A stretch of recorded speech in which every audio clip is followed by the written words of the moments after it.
Hi, everybody. We are not behind the scenes. What are we called now? Well, I'm going to put Inside Scoop with Sue because that's who I am. I'm Sue. Hi, everybody. Welcome to Inside Scoop with Sue. And today, my guest is Julie Potiker. And I mean, ironically, sometimes you meet somebody and it feels very, very much like you're meeting yourself. So, Julie and I have lived very parallel lives, and it was really fun to meet you. Julie's the mom of three, a recovering lawyer, which I too am, a teacher, a mindful self-compassion content creator, which I'm sure you'll explain what that means, and author of, and I deleted the title of your book somehow. So do you have a copy of your book? I do, but it's behind me. Okay. Snap. It's Snap. called Snap. Snap. Great. From chaos to calm. From chaos to calm. Snap from chaos to calm. And is it just out now? It's just out now. I mean, you can find it on Amazon now. I haven't done the audio recording yet. I don't do that until next month. Great. All right. Well, we're very excited to see it. So I'm going to ask you a few questions, and then we're going to have some guests join us live with us right on this screen to do some of your recommended exercises. I'm so excited to do it because we've really never done it before. So let's start with what prompted you to get into mindfulness and meditation? Parenting. I've got to say, this is like for my first interview for Snap, it couldn't be more perfect that it's for parents of teens, because it was my parenting suffering that threw me into a tailspin that ended up having me go to a neurologist to make sure my brain was okay because my mouth was garbling words. And he said it was stress, and he recommended mindfulness-based stress reduction, which I had never heard of, even though it was invented in 1979 by John Kabat-Zinn. I took that class. The brain science was fascinating, and I started taking brain science classes and other meditation classes. And then mindful self-compassion got invented in 2010, and I took it, and it was transformative. And in 2014, they developed a teacher training, and I was in the first cohort of 52 teachers that took it, and I've been teaching it ever since. So it's amazing to me that you had physical symptoms that looked like someone who had some brain injury, stroke, something, right? And it was all related to stress? Was all related to stress. We would be going by like a coffee house, and I would say, "Oh, let's stop. I want a cappuccino," instead of a cappuccino. Wow. And it would come out of my mouth, and I would be like, "Oh no, what's happening?" But I said maginal. I said maginal instead of magical. Wow. And stress was probably never on your mind as the root cause of that, right? Like you think you have a brain tumor. Exactly. I did. I thought that's what I had. And I didn't have a brain tumor. I had 3 neurodivergent teens and aging parents. And I was the only kid with boots on the ground. And I was, president of some board of directors. And I was just doing me, which is a very high functioning, high energy human being. And I was filled with cortisol and adrenaline, and I was making myself sick. Wow. Okay. So now, I saw you doing an interview that was recorded, and planes were flying overhead, and you had this totally chill reaction to all of it. So tell me like literally what has changed for you since you started doing this meditation or mindfulness? Okay. So there's a difference between mindfulness and meditation. And there's also mindfulness meditation. So mindfulness is just paying attention to what you're doing when you're doing it. So you're not time traveling, meaning you're not worrying and you're not ruminating. So worrying is about the future. You're time traveling to the future and worrying. Ruminating is about the past. You're time traveling to the past and rehashing. With mindfulness, you're just right here, right now. Like I'm right here talking to you. Or if I'm cooking, I'm actually cooking. I'm not doing my to-do list. You're not multitasking anymore, burning glucose in your brain. You're just doing one thing at a time. And you're leaning into what you're doing. And this folds into what we're going to be talking about later. If it feels good, enrich it and absorb it, because you're creating a happy bridge in your brain. And then you're rewiring your brain for happiness and resilience, which is what I actually was able to do with my brain. So I'm a completely different brain, which means I'm a different body. I mean, my body's bigger, but let's not go there. But you feel like a different person. And do people around you notice that you are different? Oh, yes, 100%. I'm less reactive. Yeah. Because when something comes up, I happen to know, oh, that's anxiety, that's fear, that's grief, that's sadness. This all folds into the exercises we're doing. You have to know that you're suffering in order to treat yourself with kindness. Okay. So your new book is SNAP, as you said. Yep. From Chaos to Calm. SNAP's an acronym, right? It is. And what does it stand for? It stands for soothing touch, name the emotion. Can you see my hands? Yep. Act and praise. So it's snap, soothing touch, name the emotion, act and praise. And the somatic component of this, if you do the hand and arm movements, is another really cool brain sciencey thing where you'll remember it and you'll learn better, having a somatic component. Meaning SNAP as an acronym that we can all remember. Yeah. Yeah. So tell us one more time.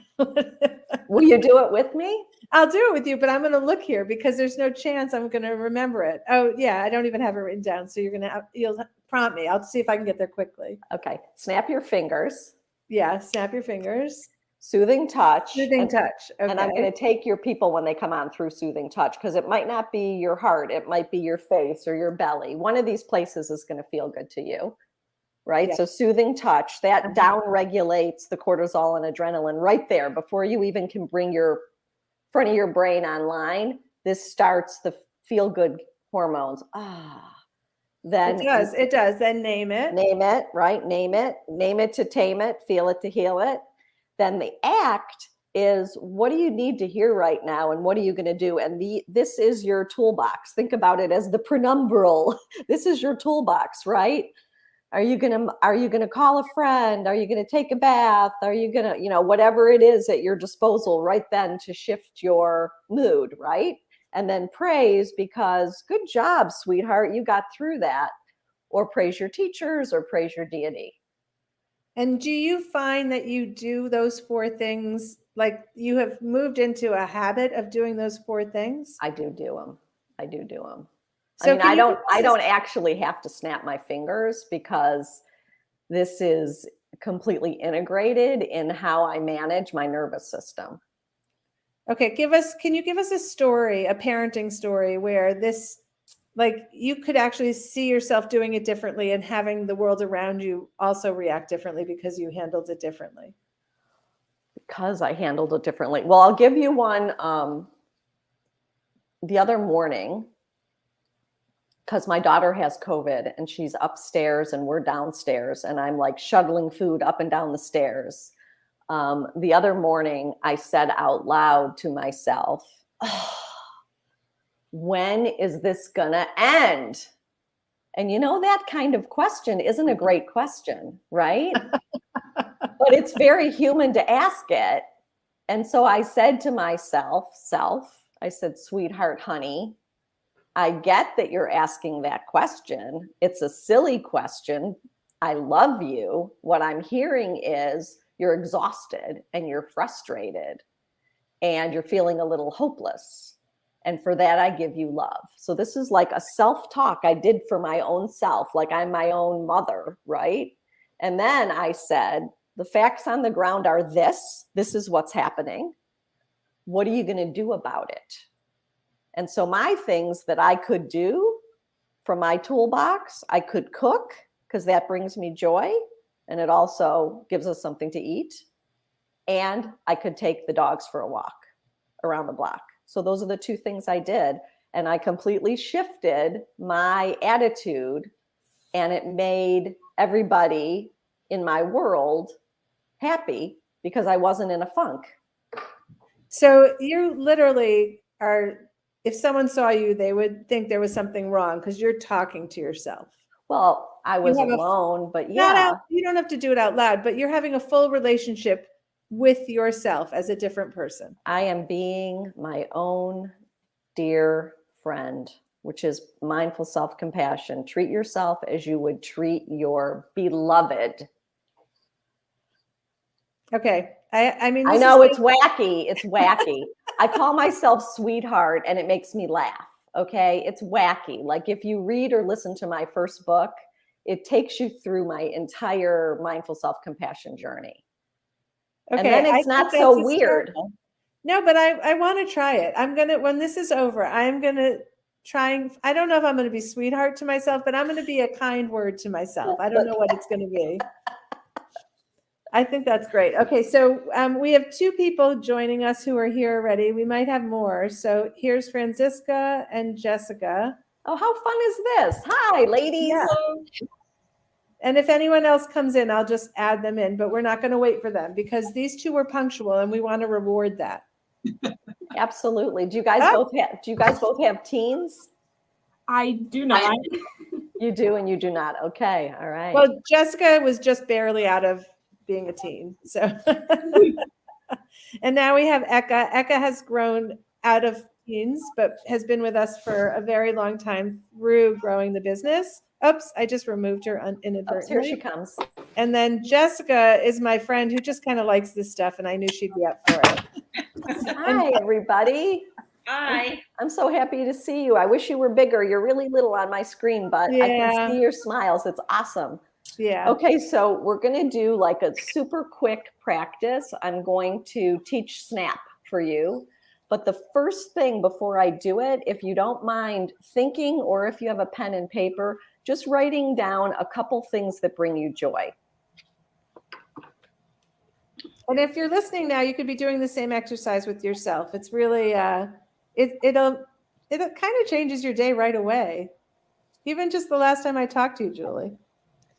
I'm awesome. I'm so glad. If you're driving, don't write anything down. Just think about it, and then you'll get to it when you stop.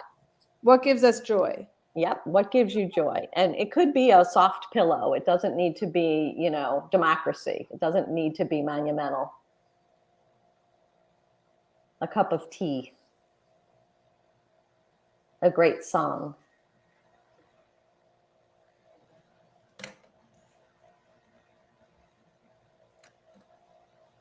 So for TV land, we don't want this to go on too long, but when I'm teaching in person, I give people like 5 minutes and all kinds of things come out of the woodwork for this. Your joy list is going to be part of your toolbox, which is why I asked you to do it. So you can elaborate on it later and then copy it and put it in different places in your environment, your nightstand, your bathroom, your car, places that you frequent a lot.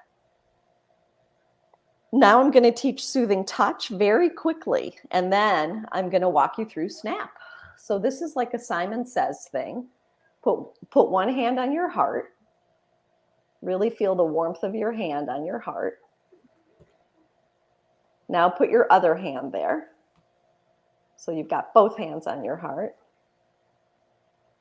Now one hand on your belly, the other hand on your heart. Good job. Now both hands on your belly. And no self-talk about your belly when you're doing this. Now both hands cradling your face like, oh, cutie, cutie, cutie, cutie. I usually say something in Yiddish like Shana Punam, which means cutie, cutie, cutie, cutie. Okay. And then hugging the top of your arms like you're giving yourself a hug.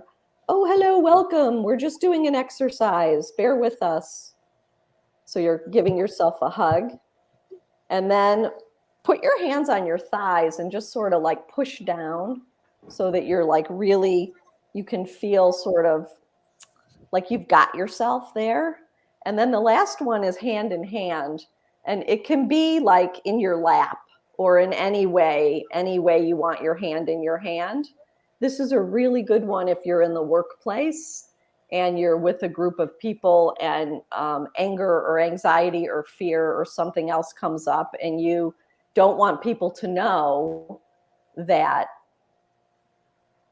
they have an effect on you because you want to be cool as a cucumber. The soothing touch it's a stealth soothing touch one. So what this is the mammalian caregiver response, and it's going to have oxytocin and endorphins release from your brain into your body to calm you down before your prefrontal cortex, which is like behind your forehead, even gets online. So that's the background of why that's so freaking cool. And now I'm going to teach you guys SNAP. So SNAP is a system that I created one morning in between kind of being sleeping and waking up that I'm so excited for everybody to learn and for all the teachers to start teaching. So you feel something coming up that's not joy, let's say, and you snap your fingers. There I'm in front of the camera. And you do your soothing touch because you immediately want to calm that down, right? Whatever your soothing touch is. And then you name the emotion. Name it to tame it, feel it to heal it. It's another thing that you can do that starts calming down your nervous system. Name it to tame it. Oh, that's grief. Oh, that's anger. Wow. Oh, that's frustration, right? And while you're naming it, your prefrontal cortex is coming online so that you can make a more skillful response instead of a snap reaction like road rage, right, in your body. So name it to tame it. And then act is the A in SNAP. I'm just showing my hands out. And the first thing that you're going to ask yourself is, what do I need to hear, right? That's the penultimate mindful self-compassion question.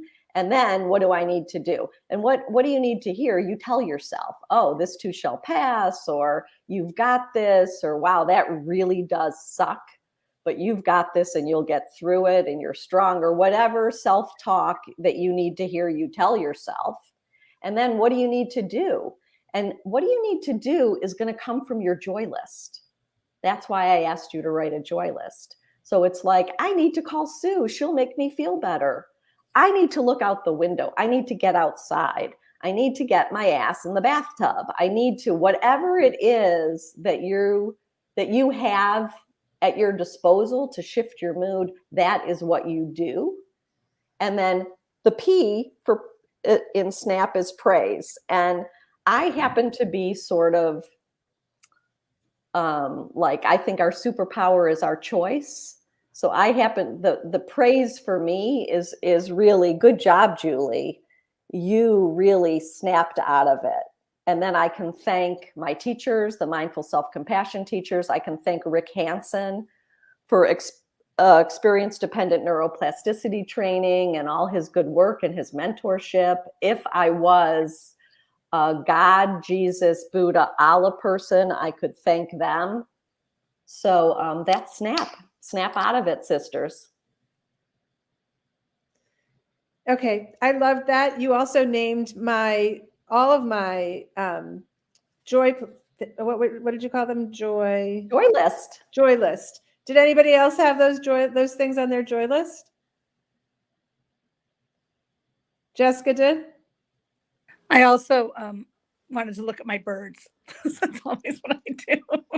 Yeah, but I had looking outside, talking to friends, a bath. And you said looking outside, calling a friend, and a bath. I'm like, we are the same person. Well, actually, we're going to for sure be friends. I mean, this is one of the things about what I do is I meet the coolest people. And so sometimes they do become friends. It's like, wow, and you're living in my hometown, right? Cleveland, Ohio. Yeah, I mean, you got there after I left, but I know you've been there a long time and I've been gone a long time. Yeah. I'm sure someone on here, well, there's 3 people who are in Cleveland on the call right now, and they could probably do some do you knows with you afterwards, but not right now because that's boring to other people, I've been told. I have been told that. So tell us if we found this meaningful right now, which it's funny. This one is so much more powerful for me, but so much more awkward if you're going to be out in public. Like, right. I have to figure. But every time I do the other ones, I'm not quite as soothed. So does everybody have their own? Like everybody has their own. Did anybody also feel that with this or something else? This one. Eka, that one worked for you? Yeah.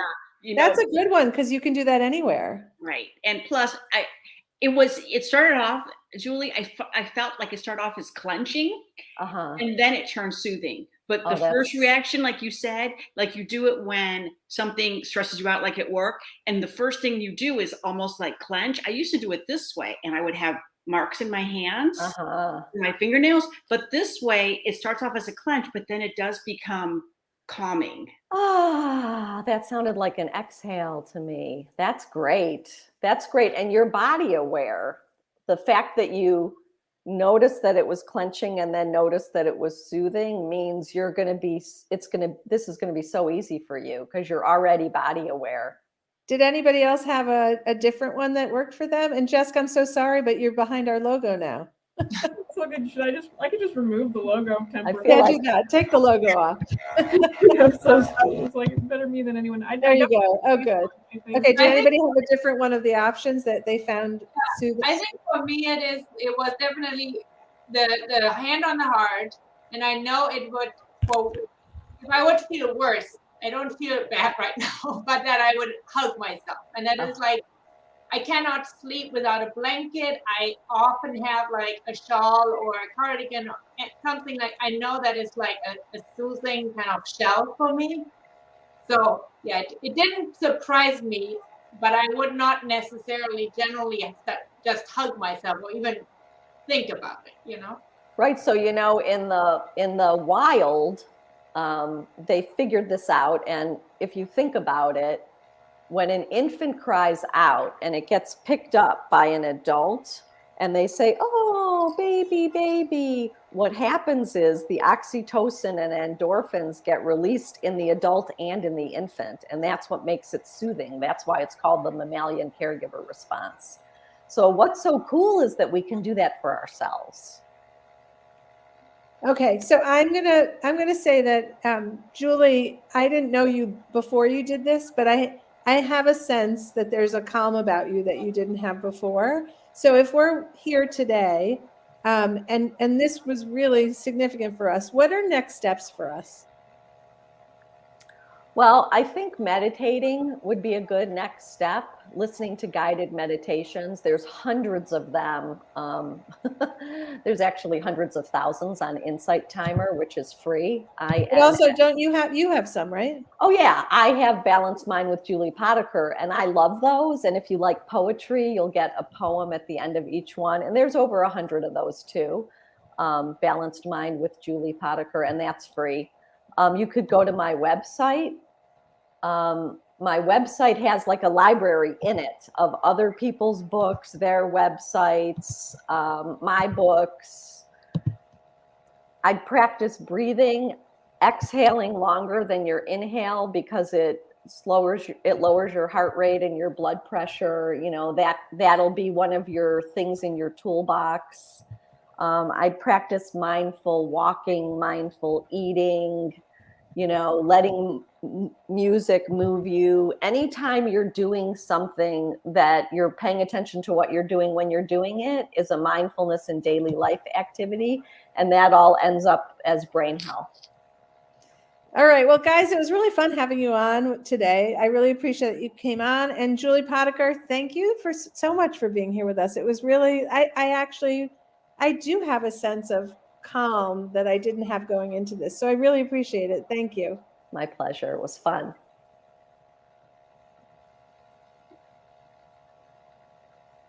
And I hope we're going to end this.